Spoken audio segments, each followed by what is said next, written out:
চাঁদাবাজি কি কাল হলো বিএনপির জন্য? এখন শুনবেন বিশেষ এই প্রতিবেদনটি। ঢাকার যাত্রাবাড়ী থেকে শরীয়তপুর রুটে চলাচল করা শরীয়তপুর সুপার সার্ভিস নামের একটি পরিবহন কোম্পানির কাছে ৫ কোটি টাকা অথবা মাসে ১০ লাখ টাকা চাঁদা দাবির একটি অভিযোগ ওঠে চলতি মাসেই। টাকা না পেয়ে ওই পরিবহনের বেশ কয়েকটি গাড়ি ভাঙচুর করা হয়। ৮ই জুলাই থেকে ৩-৪ দিন যাত্রাবাড়ী থেকে শরীয়তপুর সুপার সার্ভিসের বাস চলাচলও বন্ধ করে দেওয়া হয়। বাসের কর্মচারীদেরও মারধর করার অভিযোগ ওঠে।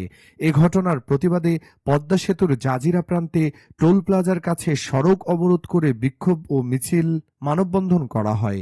শরীয়তপুর সুপার সার্ভিস পরিবহনের চাঁদা দাবির এই অভিযোগ ওঠে যাত্রাবাড়ী থানা যুবদলের একজন পদধারী নেতার বিরুদ্ধে। ১২ই জুলাই তাকে সংগঠন থেকে বহিষ্কার করে বিজ্ঞপ্তি দেয় সংগঠনটি। দলীয় পরিচয় ব্যবহার করে বেআইনি কর্মকাণ্ডে জড়িত হলে তার বিরুদ্ধে যথাযথ আইনি ব্যবস্থা গ্রহণের আহ্বানও জানানোর কথা উল্লেখ করা হয় সংগঠনের পক্ষ থেকে। শরীয়তপুর সুপার সার্ভিসের একটি বাসের ম্যানেজার জানান, অতীতে এই রুটে গাড়ি প্রতিদিন ৫০ থেকে ১০০ টাকা চাঁদা দিয়ে চলাচল করত। ৫ই আগস্টের পর দৈনিক গাড়ি প্রতি ৫০০ টাকা চাঁদা নেওয়া শুরু হয়। বিএনপি যুবদল নেতাকে বহিষ্কারের ঘটনার পর থেকে দৈনিক ৫০০ টাকা চাঁদা দেওয়া তারা বন্ধ রেখেছেন বলে উল্লেখ করেন তিনি। সারা দেশে ৫ই আগস্টের পর দখল, চাঁদাবাজি এবং আধিপত্য বিস্তারকে ঘিরে সমালোচিত হচ্ছে বিএনপি। সম্প্রতি মিটফোর্ড এলাকায় সোহাগ হত্যাকাণ্ডের ঘটনার পর বিএনপির বিরুদ্ধে সমালোচনা জোরালো হয়েছে। গত ১১ মাসে চাঁদাবাজি, দখলদারিত্ব ও হামলার নানা অভিযোগে ৪,০০০-এর বেশি নেতাকর্মীকে বহিষ্কার করেছে বিএনপি। বিশ্লেষকরা মনে করেন, ক্ষমতায় যাওয়ার আগে বিএনপি যেসব বিতর্কে জড়িয়ে পড়েছে তাতে দলটির উপর একটা বড় চাপ তৈরি হয়েছে। তারা ১৭ বছর খাইছে, আমরা খাবো না? রাজনৈতিক বিশ্লেষক ডক্টর সাব্বির আহমেদ বলেন, বিএনপির রাজনৈতিক চরিত্র আওয়ামী লীগের মতোই, পাল্টাপাল্টি কাজ করার রাজনীতি। এটা হলো বিএনপি এবং আওয়ামী লীগের মধ্যে বড় সমস্যা। এখন বিএনপি মনে করছে তারা ১৭ বছর খাইছে, আমরা খাবো না, এবং ক্ষেত্রবিশেষে আমরা দেখি দলের কেন্দ্রীয় নেতারা এরকম ইন্ধন দেয় যে আওয়ামী লীগ ১৭ বছর খাইছে, আমরা খাবো, তোরা সাবধানে চাঁদাবাজি করবি। দলের কেন্দ্রীয় নেতাদের মুখ থেকে যদি এইসব কথা শুনি তাহলে সে দলের অবস্থা ভয়াবহ, বলেন সাব্বির আহমেদ। এদিকে ক্ষমতায় আসার আগে বিএনপির রাজনৈতিক পরিচয়ে নানা রকম কর্মকাণ্ডে দলের একটি অংশ বিব্রত। ব্যক্তিগত আলাপচারিতায় অনেকে বিষয়টি নিয়ে হতাশা প্রকাশ করেন। তৃণমূল নেতাকর্মীদের অভিযোগ, দলের মধ্যে অনুপ্রবেশকারী ঢুকেছে, ক্ষেত্রবিশেষে আশ্রয় প্রশ্রয় পাচ্ছে। কিন্তু অভ্যুত্থানের পর এমন সংকটে কেন পড়ল বিএনপি? তৃণমূল নেতাকর্মীরা কতটা কেন্দ্রীয় নেতৃত্বের নিয়ন্ত্রণে আছে? এসব প্রশ্নের মুখে পড়েছে বিএনপি। রাষ্ট্রবিজ্ঞানের অধ্যাপক ডক্টর সাব্বির আহমেদ বলেন, দলের কালচারটা চেঞ্জ হয়ে গেছে। দলের আনুগত্য করা, নেতাকে মানা, এই জিনিসগুলো এখন দুর্বল হয়ে গেছে। তার কারণ হলো আদর্শিক চর্চা নাই দলের মধ্যে। গণঅভ্যুত্থানের সঙ্গে সঙ্গে সারা দেশে বিভিন্ন জায়গায় প্রতিষ্ঠানগুলো দখল করে নেওয়া, এর সঙ্গে বিএনপিকে বাড়তি প্রণোদনা জুগিয়েছে এই চাঁদাবাজি। সামগ্রিকভাবে ভুলটা হলো ডক্টর ইউনূসের। নতুন বন্দোবস্তকে নতুন রাখাটাই উত্তম ছিল, কিন্তু তিনি বিএনপি, জামায়াত, এনসিপি সবাইকে রাষ্ট্রীয় বিভিন্ন লাভজনক জায়গায় তাদের অধিষ্ঠিত করার মাধ্যমে এমন একটা বন্দোবস্ত তৈরি করেছেন যে এটি কাজে লাগিয়ে দলগুলো ইচ্ছেমতো তাদের সুযোগগুলোকে ব্যবহার করছে। প্রশ্নের মুখে যত যুক্তি। ৫ই আগস্ট আওয়ামী লীগের পতনের পর থেকে সারা দেশে বিএনপি নেতাকর্মীদের ক্ষমতা ও প্রভাব দৃশ্যমান হয়েছে। দলটির রাজনীতির সঙ্গে জড়িত ব্যক্তিদের বিরুদ্ধেও অভিযোগ অনেক বেশি সামনে এসেছে। ৫ই আগস্ট পরবর্তী দখল ও হামলার মতো অভিযোগ নিয়ে বিএনপির স্থায়ী কমিটির সদস্য গয়েশ্বর চন্দ্র রায় বিবিসি বাংলাকে বলেন, আমি আমার সম্পদটা এতদিন পাই নাই, এখন প্রশাসনের মাধ্যমে তারা না থাকায় আমি পাইলাম। এটা কি দখলবাজিতে পড়ে? পড়ে না। তাই দখলবাজির খবরটা ভেইক। আমরা তো এই দেশেরই মানুষ।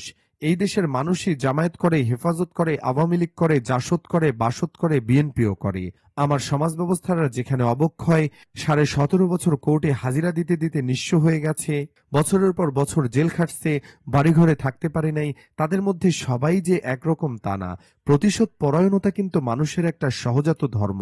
এইটার ঊর্ধ্বে যারা, তারা তো মহামানব। আমরা তো কেউ মহামানবের কাতারে পড়ি না। সেক্ষেত্রে আমরা দলীয়ভাবে অনেককেই বহিষ্কার করছি, বলেন গয়েশ্বর চন্দ্র রায়।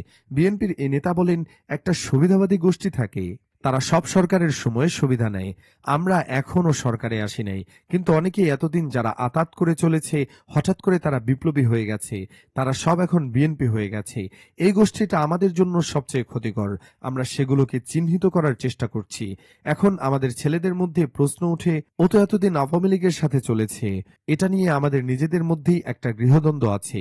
আরেকটি জিনিস হলো, আমরা যতগুলো লোককে বহিষ্কার করলাম হয়তো আমরা বিশ্বাস করছি, কিন্তু আমি যখন একজনকে অপরাধের কারণে বহিষ্কার করি তখন প্রশাসনের সুযোগ তাকে আইনের আওতায় নেওয়ার। কিন্তু আজ পর্যন্ত আমরা যত লোককে বহিষ্কার করছি, প্রশাসন কি তাদের আইনের আওতায় নিছে? কেন নেয় না? প্রশ্নর গয়েশ্বরচন্দ্র রায়ের। দখল চাঁদাবাজির অভিযোগ, বিএনপি বলছে ষড়যন্ত্র। বিশ্লেষকরা বলছেন, জাতীয় নির্বাচন হলে আগামীতে বিএনপির ক্ষমতায় যাওয়ার সম্ভাবনাই সবচেয়ে বেশি। সেক্ষেত্রে দখল চাঁদাবাজির মতো অপরাধের নানা অভিযোগ দলটিকে প্রশ্নের মুখে ফেলেছে। যদিও বিএনপির হাইকমান্ড থেকে জিরো টলারেন্স নীতি গ্রহণ করা হয়েছে বলেও দাবি করা হয়।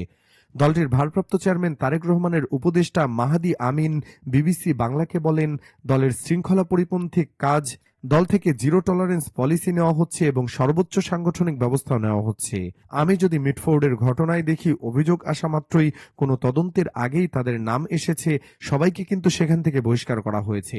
কিন্তু বাস্তবতা হচ্ছে, যারা ইট পাথর দিয়ে হত্যা করেছে তাদের নাম কিন্তু ইজাহারে আসে নাই। তারা কেউ বিএনপির সাথে সম্পৃক্তও নয়। মাহাদি আমিন বলেন, বিএনপির বিরুদ্ধে অনেক অভিযোগ উঠছে, যেগুলো তদন্তের পর সত্যতা পাওয়া যাচ্ছে। আবার অনেক অভিযোগ রয়েছে যেগুলো অপপ্রচার, ষড়যন্ত্র এবং যেগুলো অতিরঞ্জিত। অনেক সময় দেখা যায় বিএনপির কোনো নেতা বা কর্মীর যে লুণ্ঠিত সম্পত্তি, সেটা পুনরুদ্ধার করতে গেলে সেটাকেও বলা হচ্ছে দখলদারিত্ব। অনেক সময় দেখা হচ্ছে নব্য বিএনপির নামধারী কিছু পতিত স্বৈরাচারের দালাল, তারা গিয়ে বিএনপির নাম ভাঙাচ্ছে, উল্লেখ করেন মাহাদি আমিন। চাঁদাবাজি, আইন শৃঙ্খলা, বিভিন্ন সংকট সামনে এনে জামায়াত এবং এনসিপিকে বিএনপির সমালোচনা করতে দেখা যাচ্ছে। পুরান ঢাকার মিটফোর্ড এলাকায় আলোচিত হত্যাকাণ্ড এবং সাম্প্রতিক কিছু চাঁদাবাজির ঘটনায় বিএনপিকে ঘিরে সমালোচনামূলক প্রচারণা দেখা যাচ্ছে। ঢাকা বিশ্ববিদ্যালয়ে মিছিল হয়েছে, বিএনপির ছাত্র সংগঠন ও তাদের শীর্ষ নেতাকে কটূক্তি করে স্লোগান দিতেও দেখা গেছে। তবে এগুলোকে নির্বাচন পেছানোর একটা ষড়যন্ত্র হিসেবে উল্লেখ করেছে বিএনপি। মাহাদি আমিন বলেন, মিটফোর্ড এলাকায় হত্যাকাণ্ডের ঘটনায় 2 দিন পর হঠাৎ করে অনলাইনে আনা হলো। এরপরে আগে থেকে রেডি করে রাখা বেশ কিছু ফটো কার্ড, ভিডিও ভাইরাল করা হলো নির্দিষ্ট কিছু আইডি থেকে। এটা নিয়ে একটা মিসলিডিং ক্যাম্পেইন করা হয়েছে, ডিসইনফরমেশন করা হয়েছে একটা পার্টিকুলার পলিটিক্যাল পার্টিকে মেলাইন করার জন্য। বিএনপি যেভাবে অভিযোগ আসার সাথে সাথে কোনো তদন্ত ছাড়াই সবাইকে বহিষ্কার করে দিল, সেটাকে সাধুবাদ না জানিয়ে বিএনপির শীর্ষ নেতৃত্বকে যেভাবে আক্রমণাত্মক ভাষায় কথা বলা হয়েছে, অশালীন ভাষা ব্যবহার করা হয়েছে, যেভাবে আমরা রাজনৈতিক শিষ্টাচার বহির্ভূত আচরণ দেখেছি, এটা তো গণ অভ্যুত্থানের আকাঙ্ক্ষা ছিল না, বলেন মেহেদী আমিন। রাজনৈতিক বিশ্লেষক সাব্বির আহমেদ বলেন, এর পেছনে সন্দেহ কাজ করা স্বাভাবিক, কিছু প্রশ্ন তো উদয় হয় স্বাভাবিক। ধরেন, যে ছেলেটা পাথর দিয়ে মারছে, ওকে কেন এনসিপির নেতাদের সাথে দেখা যাচ্ছে? এটা তো একটা প্রশ্ন। বিএনপি তো পুলিশকে বলেছে নির্বিঘ্নে ধরেন, তদন্ত করেন তাদের বিরুদ্ধে, এটা বলেই দিছে তারা। তারপর যে অশ্লীল স্লোগান তারেক জিয়ার বিরুদ্ধে, এগুলো কারা করাচ্ছে, এগুলোর অর্থ কি? একটা ঘটনা ঘটে গেছে, এখন তদন্ত হবে, বিচার হবে, সেই কথাটা না বলে তারা তারেক জিয়ার বিরুদ্ধে মিছিল বের করে দিছে। তো এই ধরনের কিছু গন্ধ তো পাওয়া যায়, এটার পরিকল্পনা থাকতে পারে পেছনে, অস্বাভাবিক কিছু না, মনে করেন বিশ্লেষক সাব্বির আহমেদ। এতক্ষণ আমাদের সাথে থাকার জন্য আপনাদের সবাইকে অসংখ্য ধন্যবাদ।